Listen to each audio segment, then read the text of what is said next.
ஹாய்ங்க, length ஆரம்பிச்சு 14வது நாள் ஆச்சு.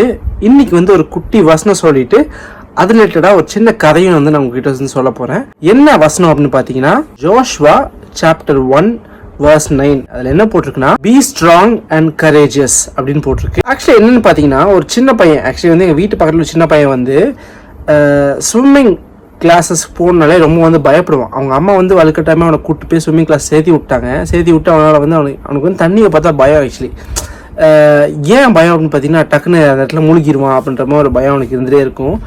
ஒரு நாள் பார்த்தீங்கன்னா அவங்க அப்பா கூப்பிட்டு போய் ஸ்விம்மிங் கிளாஸ் போய் விட்டாரு. அவங்க பையன் பையன் அவங்க அம்மா எப்பவுமே கூப்பிட்டு போய் விடுவாங்க. அவங்க அப்பா அன்னைக்கு போய் கூப்பிட்டு போய் விட்டனால சரி ஓகே அப்படின்னு சொல்லிட்டு பையன் சரி அங்கே போய் உட்காந்துட்டான். ஆனால் அவனுக்கு பயம், வேண்டாம் நான் போல வலிக்கு விழுந்துருவேன் அப்படின்னு. அங்கே போய் உட்காந்தாலும் ஒரு மாதிரி அந்த தண்ணியெல்லாம் பார்த்தோன்னே பக்கு பக்குன்னு அவனுக்கு அடிக்கும். எப்பவுமே சொல்லிட்டு இருப்பான் என்கிட்ட இந்த கதையை. ஸோ ஒரு நாள் என்ன ஆச்சுன்னா, அவங்க அப்பா இப்போ இருந்தாங்கன்னா நான் பார்த்தேன். அவங்க அப்பா சொன்னாங்களாம், சரி இந்த மாதிரி நான் இங்கே தான்ப்பா இருக்கேன், நான் எங்கேயும் போக மாட்டேன், நான் உன்னை விட்டுற மாட்டேன் அப்படின்னாங்களாம். அந்த பையனுக்கு அந்த பயம் இருந்துச்சு. ஆனாலும் பரவாயில்ல, சரி ஒரு ஸ்டெப் எடுத்து வைப்போம்னு சொல்லிட்டு எடுத்து வச்சான். லைட்டாக ஸ்லிப் ஆச்சு.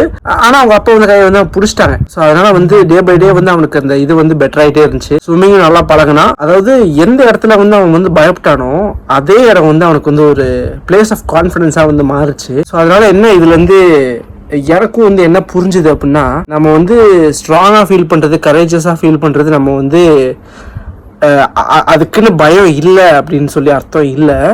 நம்ம பயம் இருந்தாலும் நம்ம பயப்பட்டாலும் நம்ம we have to move forward அப்படின்றது தான் ஒரு அர்த்தம். இந்த பையனோட கதையில அவங்க அப்பா கூட இருந்தாங்க. அதே மாதிரி நம்ம லைஃப்லயும் நமக்கு தெரியும், கடவுள் நம்ம கூட தான் இருக்காங்க. நம்ம he's just standing right next to us அப்படிங்கிறது. நம்ம ஏதாவது ஒரு ராங்கான பாத்துல போனோம்னா he just catch hold of us. நம்ம இதனால பயப்பட வேண்டாம் அப்படின்றது இதோட அர்த்தம். எனக்கு இது கொஞ்சம் பிடிச்சது. நாளைக்கு இன்னொரு குட்டி சொல்லி சந்திக்கலாம். பாய்.